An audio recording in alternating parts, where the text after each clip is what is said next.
Child abuse کا جب ہم نام لیتے ہیں تو ذہن میں زیادہ تر ایک ہی چیز آ رہی ہوتی ہے کہ بچوں کا سیکشولی وکٹمائز ہونا،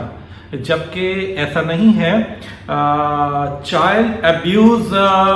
میں بہت سی چیزیں آ جاتی ہیں، نہ صرف ان کا سیکشولی وکٹمائز کرنا بلکہ چائلڈ ایبیوز میں مال نیوٹریشن تک آ جاتی ہے۔ اگر آپ ان کو صحیح غذا نہیں دے رہے وہ بھی چائلڈ ایبیوز کے اندر آ جاتا ہے۔ اگر آپ ان کا صحیح خیال نہیں رکھ رہے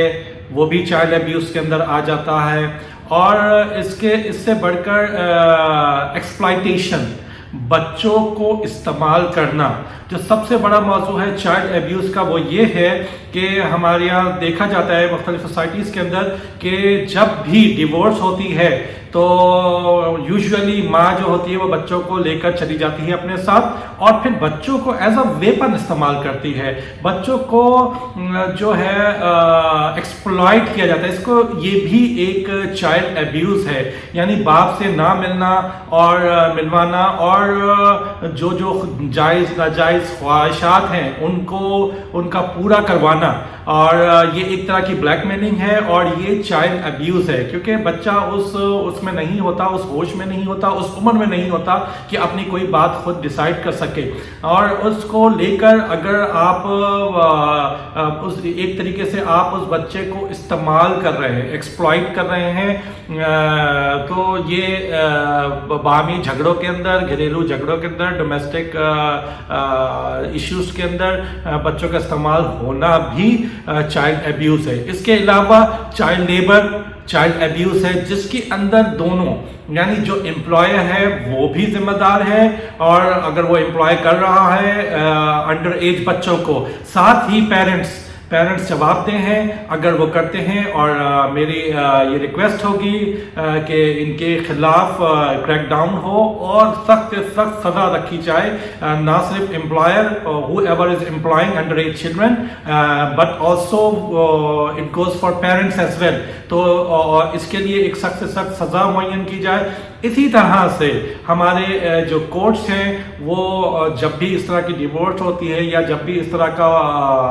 میٹر ہوتا ہے، میں یہ ریکویسٹ کروں گا لوگوں کو کہ وکٹمائز نہ ہوں۔ اگر آپ دوسری پارٹی ہے، آپ کا اسپاؤس ہے، وہ بچوں کو استعمال کر رہا ہے تو آپ کورٹس کی طرف جائیں، کورٹ میں جا کے، اور کورٹ کو یہ چاہیے کہ وہ اس طرح کے فیصلے کریں جس کے اندر ان کے وزیٹیشن رائٹس ہوں، اور because children need both parents, ان کو دونوں پیرنٹس کی ضرورت ہے بچوں کو، اور اگر وہ اس طرح سے نہیں کر رہے ہیں تو اس کا مطلب ہے کیونکہ ان کی ایج تو گزر رہی ہے، ان کے ایکسپیرینسز گزر رہے ہیں، اگر وہ ایک پیرنٹ کے ساتھ ایکسپیرینس کریں گے تو دوسرے پیرنٹ کا ایکسپیرینس نہیں محسوس کر سکیں گے، اور یہ ایک زیادتی ہے ان بچوں کے ساتھ، ان کے اندر ایک خلا رہ جاتا ہے، اور اس کے لیے ہم ہمیشہ قصوروار ایک مرد کو ہی ٹھہراتے ہیں، وہ چاہے جس عمر کا بھی ہو۔ تو میں یہاں پر ایک توجہ پہلے بھی میں نے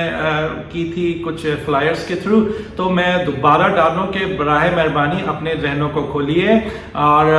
یہ صرف مرد نہیں ہوتے بلکہ خواتین بھی سیکشولی اسالٹ کرتی ہیں۔ خواتین اب زمانہ بدلتا جا رہا ہے، کچھ نالج حاصل کریں، اور اس کے اندر عورت کسی بچی کو بھی سیکشولی اسالٹ کر سکتی ہے، عورت ایک بچے کو بھی سیکشولی اسالٹ کر سکتی ہے۔ تو کوشش کیجیے اپنے بچوں کے تعلقات غیر مرد یا غیر بھی نہیں بلکہ آپ کے خاندان کے کسی مرد، کسی عورت کے ساتھ زیادہ نہ ہونے دیں، اور پھر میں تاکید کروں گا کہ آپ کس کے پاس اپنے بچوں کو چھوڑ رہے ہیں، یہ بہت اہم چیز ہے۔ ایسا نہیں ہے کہ آپ نے آنکھ بند کر کے ہاں بھائی وہ تو عورت ہے، جی نہیں، ایسا نہیں۔ ہمارے یہاں ہمارے معاشرے میں عورت اتنی ہی برابر کی وکٹمائز کرتی ہے،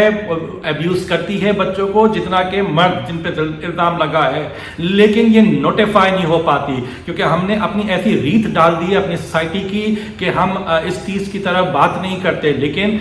میں یہ بات کہوں گا اور لوگوں کو تاکید کروں گا جو صاحب اولاد لوگ ہیں کہ اپنے بچوں کو